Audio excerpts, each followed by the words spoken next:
Get ready for the Teen Summit Podcast, presenting the teen co-host, Aisha. I'm gonna leave that to the professionals. Jordan. Well, I wasn't really paying attention, so don't ask. Naye. Now I'm just like, where's the people? Antonio. Can't go from 100% to 5%. And presenting your host, Rachel Bernadette. Right? We're in there. All right.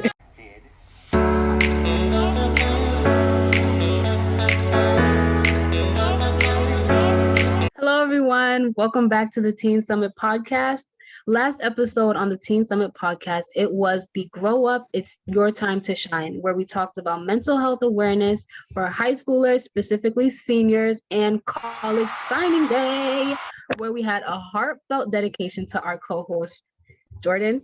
And we are super excited to be back on our 12th episode this week in entertainment.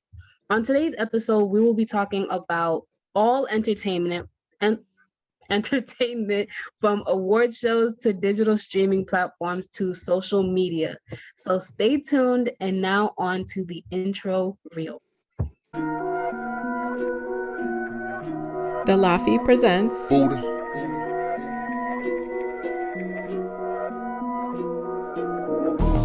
Teen Summit Podcast with your host, Miss Ray. Youth with passion.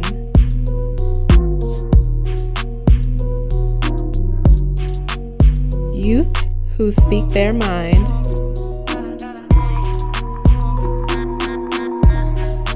Listen to the voices of our youth. Youth who care.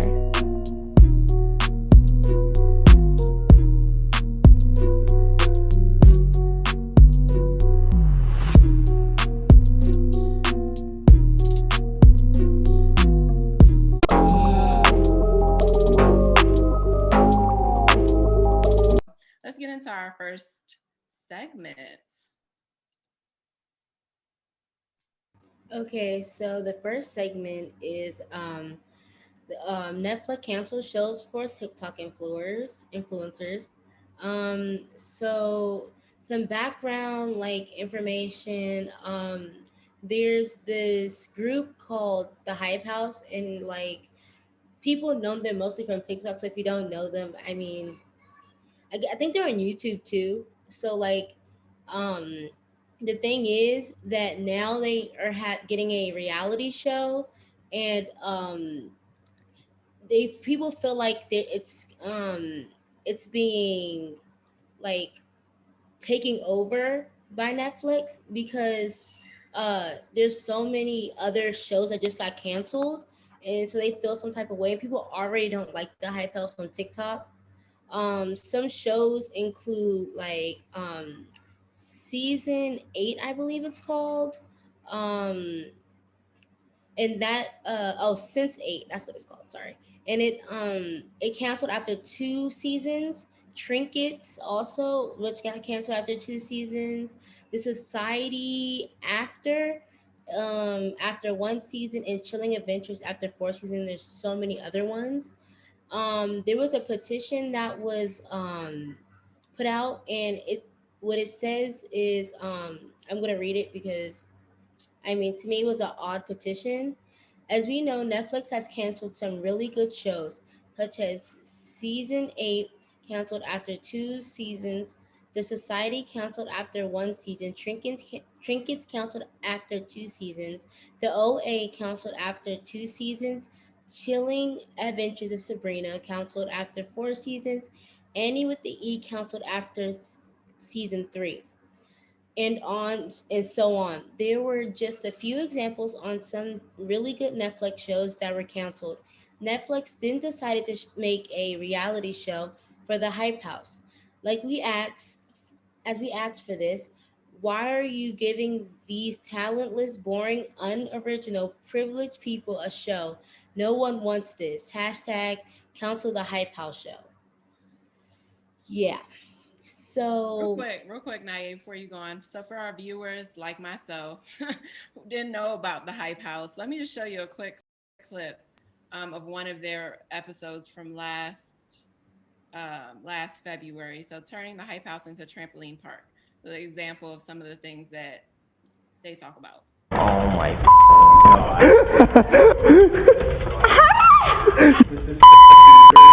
What's up? Yo, this is crazy. Oh no. Good morning, everybody, and welcome back to the Hype House channel. Right now, the reason Cobra and I are starting this vlog is because we have something crazy planned for the rest of the Hype House members, and most of them are in Chicago right now for the All-Stars game, including Charlie, Chase, Addison, Dixie. Everyone's there. Andreas is throwing up right now because he has the stomach flu, and we have a surprise for everybody. So we ordered a bunch of trampolines, and we're going to go pick up the rest of them, and we're turning the entire Hype. All right, so I'll just stop it there. What's y'all take on it? Or Naya, did you want to talk? Yeah, I had some questions. So why do you think they're canceling shows because of these reality shows, and like why? Like, do you think that they're canceling it because of the Hype House, or like for a whole bunch of other reasons? I feel like Netflix knows that they're in competition with a lot of other streaming sites like HBO Max, Amazon Prime, Hulu. So they're trying to get as much views as they can, and they know that these people are TikTok famous. So giving them their own reality TV show, especially on Netflix, will give them more views. And for all the people that don't like the show, a lot of them would want to watch the show to review it, to mock it and stuff like that. So either way, the show is going to get views. So I think they basically did it just to, capitalize off of it. And in that video, I could have sworn I saw Victor Lopez, and there was some TikTok controversy. But, yeah. And as far as the age group, I would say like 11 to 14, 15, like around that age, because those people are mostly following them on TikTok. So, yeah. So I have two thoughts on it. So yes, they are privileged, and another reason that Netflix was canceled, like they canceled those shows, is also probably due to analytics and things like the show probably going to be gone eventually anyway. Like Netflix knows they're like tracking what we watch and tracking what other people watch. So of course they're going to cancel shows that aren't either doing well or are just, unnecessary to be on their, channel, or not channel, but on their streaming platform. So the thing about the Hype House, I agree with what Aisha was saying, like capitalizing and getting off of that, because the Hype House, they're the only ones making money off of their own things. So by them having a show on Netflix, not only are they making money, but so is Netflix by getting them on there. And I think they'll get more people on Netflix to sign into Netflix just to see what they have to say on a TV show, as well as like they already have a lot of viewers on their YouTube channel. So just imagine that on Netflix. So I think that could be a reason why they're on there. I wanted to add something to the privilege part. I was literally listening to a song, and not to bring race into this, but he's a white rapper, and he was basically essentially saying like, it's not really privilege, it's kind of work I've put into this to get me where I am today. And he's been in the game for a super long time. So it's like, yes, it is privilege because, probably skin tone and also how much viewers they have. But at the same time, they did put work in. But I don't know. That's just kind of what I'm thinking. Okay, I just wanted to add on a little bit about what Antonio said about the privilege part. So I'm on TikTok a lot, so I know a lot of the influencers in the Hype House have had a lot of situations where they did say the N-word. So that might be where people are calling them privileged or pointing fingers at them. And they did put out apologies for it, but social media influencers apologizing is very hard because cancel culture is a thing. But yeah, I feel like that's where most of it is coming from. Yeah, I didn't know that. So I don't have TikTok. And that's a great point too, because that definitely is privilege. Like to say offensive words and still have viewers and still get people to watch you. That's definitely privilege, because if it was somebody of a different tone or somebody from a different place saying something offensive to another race, it probably wouldn't go that way. So that part definitely is privilege. Yeah, that's true. So before y'all answer, let me connect, I think, the first segment with the second segment. And I think Aisha brought that point up in terms of HBO Max. And then even what Antonio said, or I forgot who said it, about Netflix now being able to make money as well. So it's not just the Hype House, but Netflix as a business is like, okay, I'm going to capitalize on it too. So with keeping that in mind, in terms of like, who gets to benefit from the use of streaming services, and from a business standpoint, to Antonio's question, is it ethical? Like, right, is it ethical to be able to, like, say, as a streaming service, I'm a monopoly, I'm a business, I'm a company, and I know that people don't want to pay to go to the movies, and should I just continue to monopolize on that? So I'll keep those two questions and like thoughts in your head as y'all talk this one out. For our next segment, me and Antonio figured we would do stuff for cinemas, seeing as there was COVID-19 and all cinemas were closed. So now companies are putting out apps so that they can stream TVs and movie shows like Paramount Plus. I know Disney did one in 2019, as well as like a lot of other companies.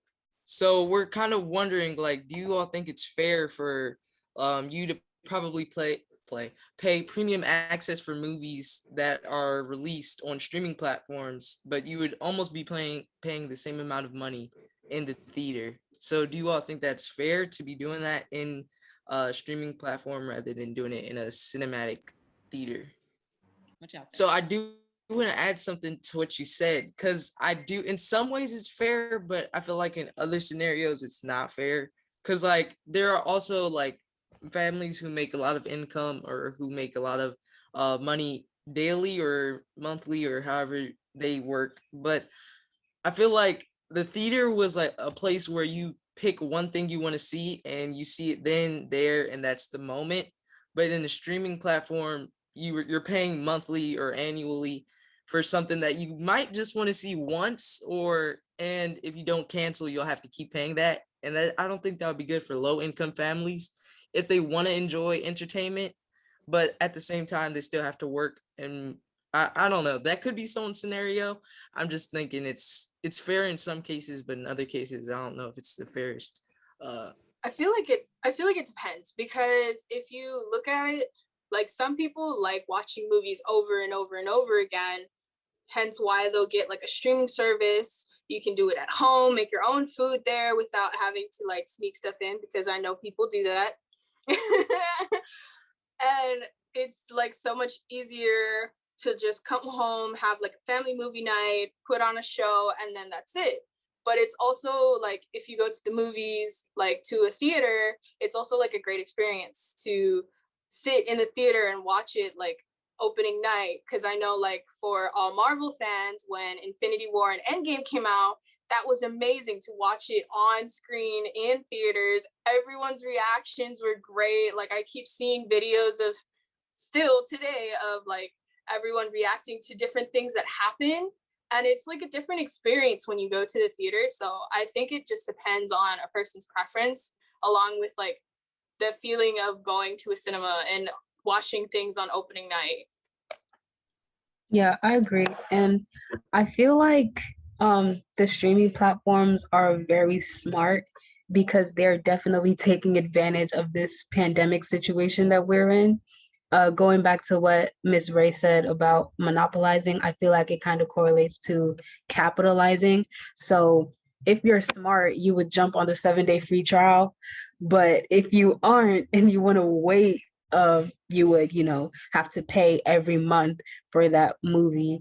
So rather than just going one time and paying to watch it on a full screen. But I get it. And I think the people who run these sites get it too. So they want money just like the movie theaters want money. So I feel like staying home is the smartest idea, but they know what they're doing. So just throw another angle in it to Antonio's point, the community aspect of watching movies. I I feel like although streaming apps tried with like group parties, family watch, those types of things, I still feel like there was that isolation that just could not be closed. That, you know, it just, I feel like it did not meet the same effect as if things were in person. So I kind of see the streaming apps tried, you know, they tried to still create that community aspect, but I think it was just also still trying to continue getting business at the end of the day. It wasn't really to help with social interactions.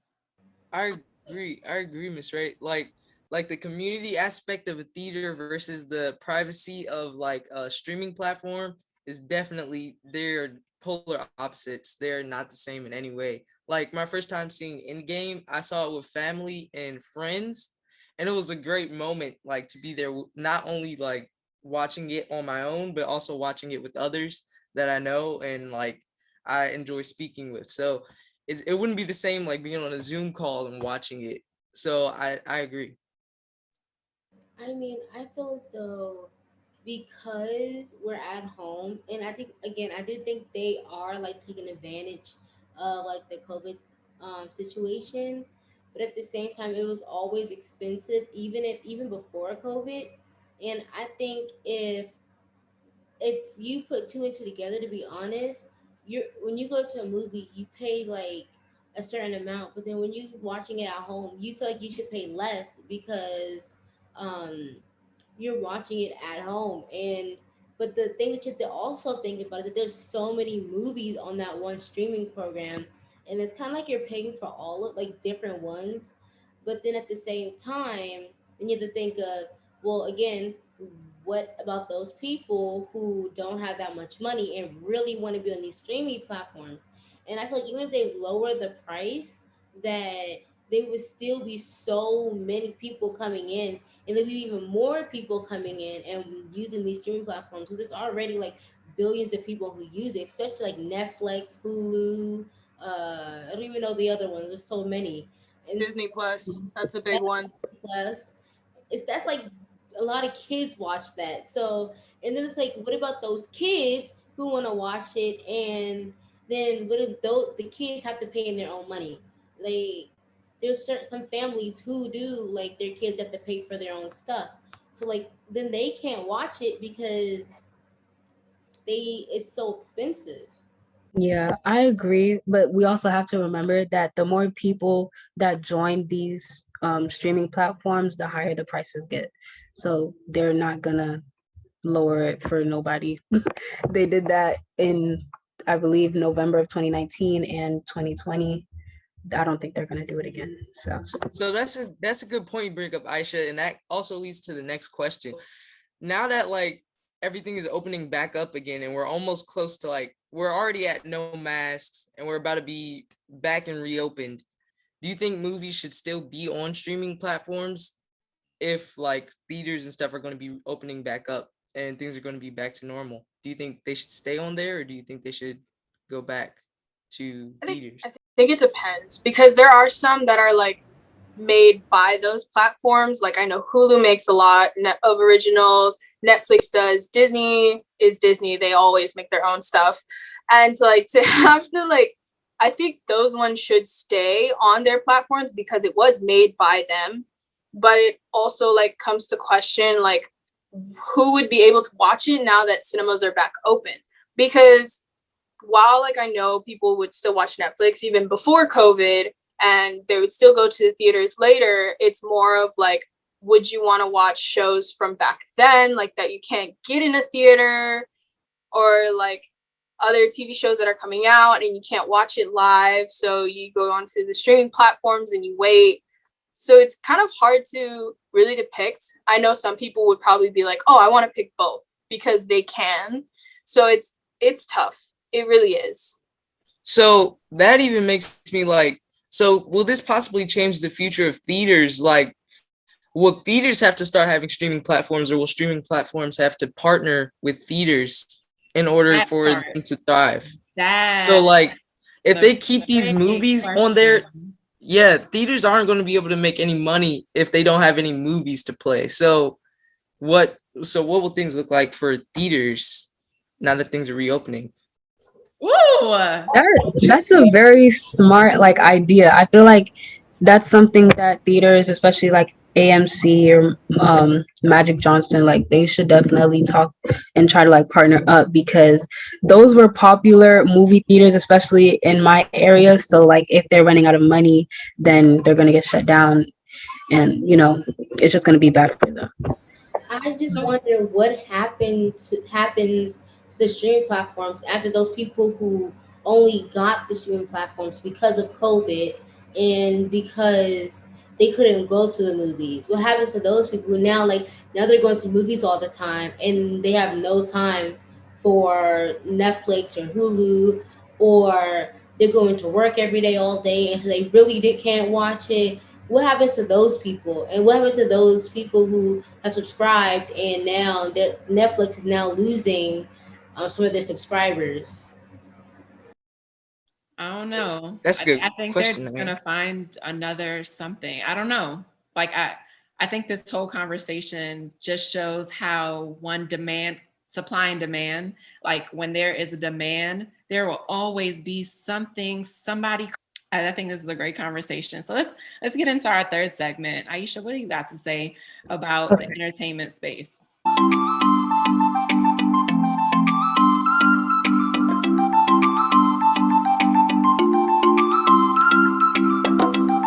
Okay, so this is one of my favorite topics, and it is award ceremony controversies. So, the main reason why I wanted to do this was because in early May, it was announced that the Golden Globes would be canceling their show in 2020 next year because of the lack of diversity in the Hollywood Foreign Press Association. So, like, they're basically the ones that nominate the people, come up with the names, spotlight people basically. So this situation has spotlighted a lot of comments regarding bias in popular award shows like the Grammys, Oscars, and etc. But a lot of people also think that there's bias as to whether or not celebrities deserve the awards. So my question for you guys is, why do you think there are biases in award shows? I think the biggest one would have to be popularity along with experience. Because if you look at like who's won many awards, they're mostly people who have been acting for years on end, have been in like all of the more popular movies that have skyrocketed. So now producers and directors would use them, and sometimes it's for their acting, other times it's to hype up their own movie, because there's a lot of people who will watch a movie just because that actor is in it, regardless of what the movie is about. So I think that one would have to be a biggest bias.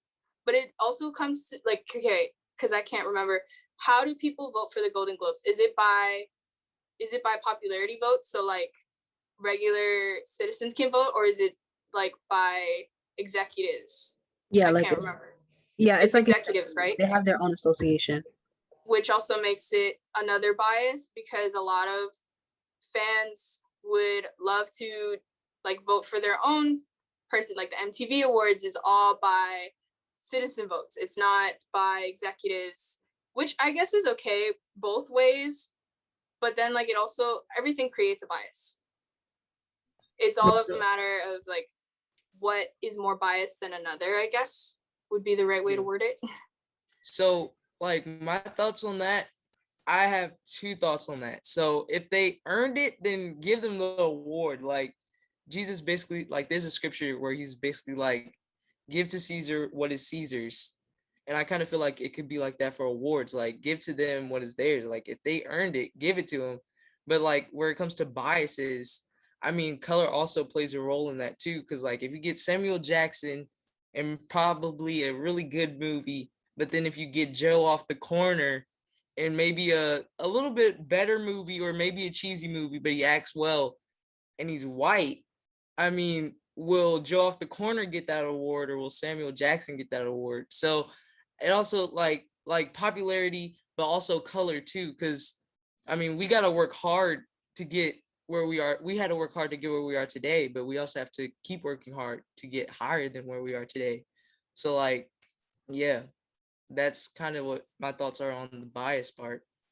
Yeah, so I know, like, I feel like a lot of you guys know who The Weeknd is. So basically, he is calling the Grammys corrupt after he wasn't nominated for an award. And he was preparing most of his time after his album, he was preparing a performance for the Grammys award show. But after he wasn't nominated, he like canceled his whole plan to go and to perform. And this is just one example of social media's perception of unfair treatment to celebrities. A lot of people felt like he deserved the award because a lot of the songs on his album made it to the charts and they were at number one.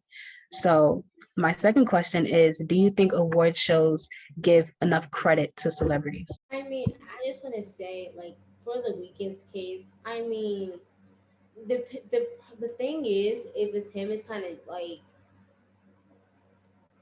so because if you think about it, the reason some of the meaning of some of his songs is like this whole um thing where about drunk driving and stuff, and there's protest about it and all that kind of stuff, and it's kind of odd to me. And then I feel like some things that he's been doing has been a little too much. Like, I mean, just that's just in my opinion. I mean, I don't know if anyone else agrees, but like at the same time, you're right. Like, do they like? Does it like?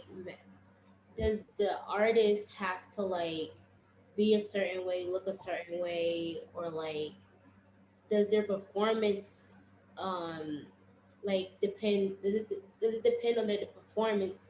Like, what does it depend on how they get voted? So real, Yeah. yeah, I was gonna actually, Naya, you were in my brain process. Like to me, that sounds like transparency in the nomination process. Jordan kind of touched on it. Like, what are the criteria for for this, and letting the public know? Is it you had to have been on the Billboard for 4 months straight, or whatever the case is? And I was just starting to look it up, and it was kind of actually not clear. Like I'm still doing like some clicks. So even that, as a public viewer, the fact that I have to go through all that to be able to find that information can cause some controversy there. Yeah. I just wanted to share that like we all know who I hope we all know who Nicki Minaj is. She's been in the game for 10 years, over 10 years, and she has never got a Grammy. She has never been Grammy not like Grammy awarded for any of the songs that she has made. But Cardi B came like 3 years ago and she got 4 Grammys for songs that might even be more explicit than hers.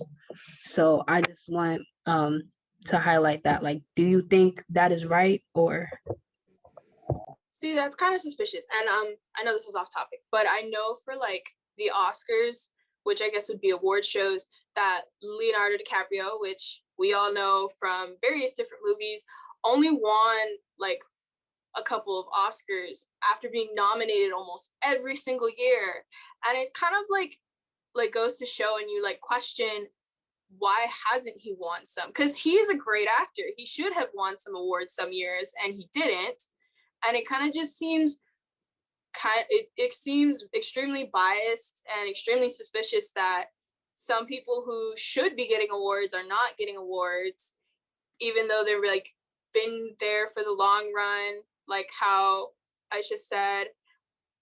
So you like have to wonder why they do that, or why it's so biased. Like, is there like a certain reason? Is it like political? Is it just your opinion?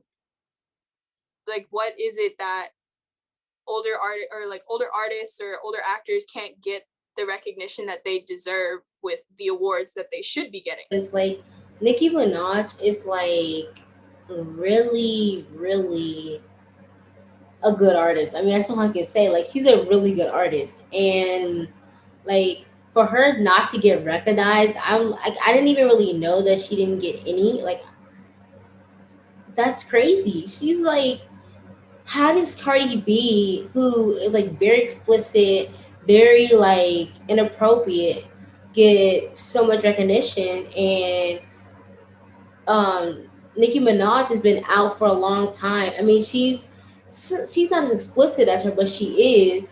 But that comes to another thought of mine is like, does does the way they dress, the way they sing, and the way and how explicit the music is, does that like go into how they like vote? Like, I'm not understanding how she didn't get any.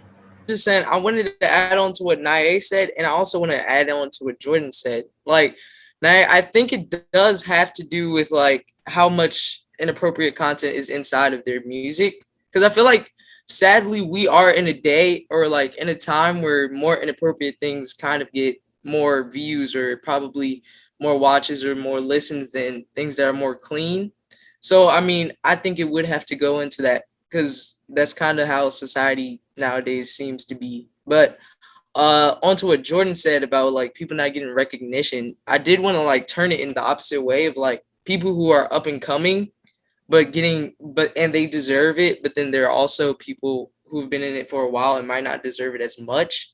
I don't think that's right either, because I feel like people who are on their grind, like up and coming and and have great content should also have an equal chance as those who've been in it for a while. And I agree. that.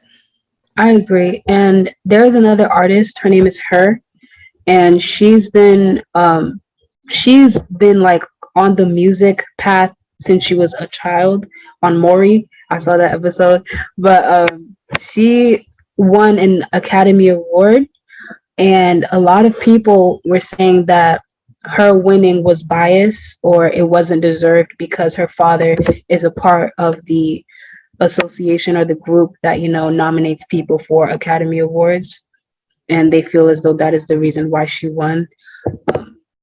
But oh, sorry. You can So go.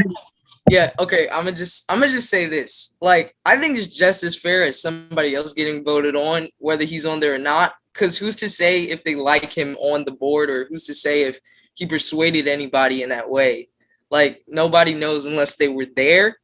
And I mean, any popular person could pay someone to persuade everybody. So there are more people. There are people who have more views than her, people who have more money than her, that could have been had awards just because of the money they have or the influence that they have.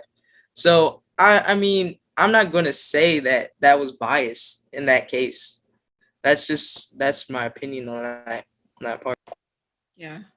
That way, like, nobody knows unless they were there. And I mean, any popular person could pay someone to persuade everybody. So there are more people. There are people who have more views than her, people who have more money than her, that could have been had awards just because of the money they have or the influence that they have. So I mean, I'm not going to say that that was biased in that case. That's my opinion on that part. Yeah.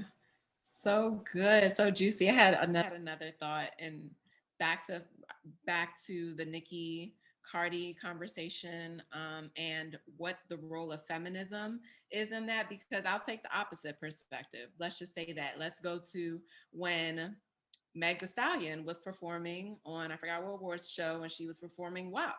And it was a whole big controversy because it was like, oh, she's being too explicit.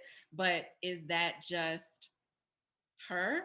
And should she be penalized for that? I mean, like, I'm just, again, throwing a different angle in there because I think there is the freedom of expression, my personal opinion. And should that be a criteria of bias? Like, what is too explicit, or what is, appropriate for being considered? So if anyone wants to chime on that real quick before we wrap it up, but I think it goes to larger conversation. You first, Jordan. You first. Okay. I feel like that, like, you shouldn't base things on how explicit they are. I know, like, from like a parent's point of view, that's terrible if there's like a lot of explicit content.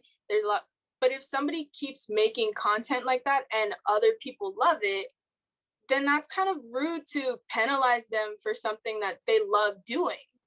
Because I mean, like, Nicki Minaj, Meg Thee Stallion, Cardi B, they all have like explicit content and they all get recognized for it, but they shouldn't be penalized just for singing what they feel. Like most artists sing because they feel that at that moment, and they make a song about it and they express how they feel.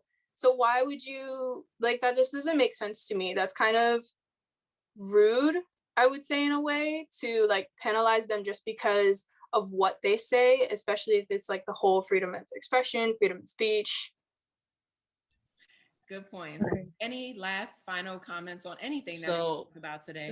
So I just wanted to talk about what Jordan said. No, I'm not a Cardi fan, but Cardi B was also a part of that performance, and I feel like the scene that caused most controversy was when they were on the bed. Yeah, it was a lot that they had did. So I feel like a lot of people were saying that it connects to certain sites, things of that group, and they got backlash for it. There are parts in both Nicki and Cardi's music that aren't the best. I feel like they don't have to censor anything because parents should censor that music for their kids, but that performance was very explicit. I definitely agree because even the music videos, I feel like, I mean, yeah, parents have like, do that for their own children, but at the same time, I think also their music videos, Cardi's music video of WAP is also very explicit, and like I stopped watching after a few. I was like, oh, this is horrible. It's like even for their like you said, their performance on the was it the Grammys? I think it was. Mm-mm. It was very explicit, and I mean, you're. This is a show where now children are watching it because they want to see what their favorite rappers or favorite performers or whatever you want to call them, who won, and now you have to like close your kids' eyes because you're like, what is this? What is happening? On YouTube, I guess it's not as bad because I mean you just filter out what you want your kids to watch. But on live television, I don't think that's okay. So I'm gonna say this. My thoughts about that, I have different thoughts about that. Like for years, we have not, I'm personally saying we have not gotten justice in the ways we should have. I think there should be some form of justice or penalization in some way because it could scar somebody or they try to watch it and see what it's like. Or I feel like if you won't take it down or if it won't be penalized in some way, make some form of verification to make sure that the people who are watching it are of age to be seeing those types. So like on YouTube, there is something where they might say this is not for children or something like that. But if you just press one button, anybody can watch it. So if they make some test, or I consider that they should probably make a test or something like that before the video is played to make sure the person can watch that. The person about to watch it is allowed to watch it. So that's what I think about that. All great points. So like on YouTube, there is something where they might say this is not for children or something like that. But if you just press one button, anybody can watch it. So if they make some test, or I consider that they should probably make a test or something like that before the video is played to make sure the person can watch that. The person about to watch it is allowed to watch it. So that's what I think about that. All great points. I was gonna say, but then you have those things that are really not inappropriate where they have those notifications and then they make it seem like, oh, this is a bad thing when it really isn't. So then you don't want to do too much because then you have to verify your age and this and that just to watch something about sharks. Like sometimes I agree with that. Over the top. I think YouTube really needs to like do some things and like kind of figure out a way to make it where like kids too, they could like have a part on it where it's like, oh, only for kids, only for this. That way parents have the choice to like have it where it's censored and there's not so many things that are out there. There is YouTube Kids though. There is, yeah. There's Yeah, YouTube I will Kids. say that. But Then it should be on like the parents and like the streaming service itself to Yeah. help censor things like that, because you have to be able to keep in mind of your audience. Like, audience is a big important thing, especially now with like a lot of controversy. Like, you have to be able to meet some type of middle ground with your audience, because if not, then like that loses the whole point, and you lose subscribers and you lose like all of this kind of stuff. So it like begs to differ that you have to, that like as a parent you should already like censor some things from your kids. I think that's kind of like a given.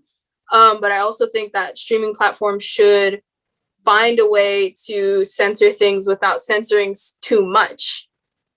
I agree with you on that part, for real. I think YouTube does need to take more responsibility when it comes to what they allow the content creator to allow or not allow. Like, for example, a content creator can release something that's not appropriate and say it's made for kids, but at the same time, YouTube will check for it and see if it actually is appropriate. So in that case, they are helping, but are they helping enough? But is that thing really, that might be in their opinion though, but is that thing really inappropriate? That's exact. Naye, can you stay in my head, girl? Because I'm like, literally, I'm talking, I'm thinking, and you're talking. Maybe that's just God. Like, Rochelle, sit back and let somebody else talk. But exactly that point, I think we can definitely have a part 2 of this conversation, because I think this is an important conversation, even from the YouTube side, content creator side. Even I'm even thinking now, artificial intelligence, right? Like, what role is our computers playing in deciphering what is appropriate, like what is not appropriate, like who's programming things to be able to make these decisions? Lots of things are popping up in my head, and I'm sure they're popping in your head as our co-hosts and even our viewers who watch after. If you have things, questions, right, that you are thinking about, send us a note. We have an Instagram where we are wanting to talk about these conversations that essentially have an impact on us, you all teens, but in the future too, because, you know, who knows who will listen to this and who will create the new next thing and be like, you know what, that episode on Teen Podcast, they were talking about this. And hey, we might get to see. Oh, sorry, I was about to say, we might get the CEO of YouTube on here. You might have to jump in and defend himself. Who knows? Right, exactly. Anything is possible. Right. And we have been, we might get some royalties off of the stuff that we doing now. I don't know. But with that said, this was a great conversation. And if you'd like to continue it, we do have an Instagram, and this episode will be posted on the Lake Arbor Foundation YouTube page, on our Spotify channel, our iTunes, and anywhere where podcasts are listened to. Our next episode will be 2 weeks from today on June 17th, and we're going to continue getting into new topics. Don't know which one yet. That's close to Juneteenth, so I'm sure we will touch on emancipation of slavery or slaves and that conversation, but we probably will get into a few other things. So if you have ideas, suggestions, things that are on your mind that you have questions about, drop us a note on our Instagram at the Lake Arbor FI, and we'd be happy to answer them. It's been real. Love y'all. And before we close, because I know we didn't touch this last, but happy Pride Month, because I know we haven't covered that yet, but happy Pride Month to all of you LGBTQ people. You are valid and you are loved. Thank you, Jordan. Yes, and we'll talk about Pride next, before June. So I guess next episode, maybe we'll talk about that as well. So awesome. Love you all. Have a beautiful night, and we'll see you next time.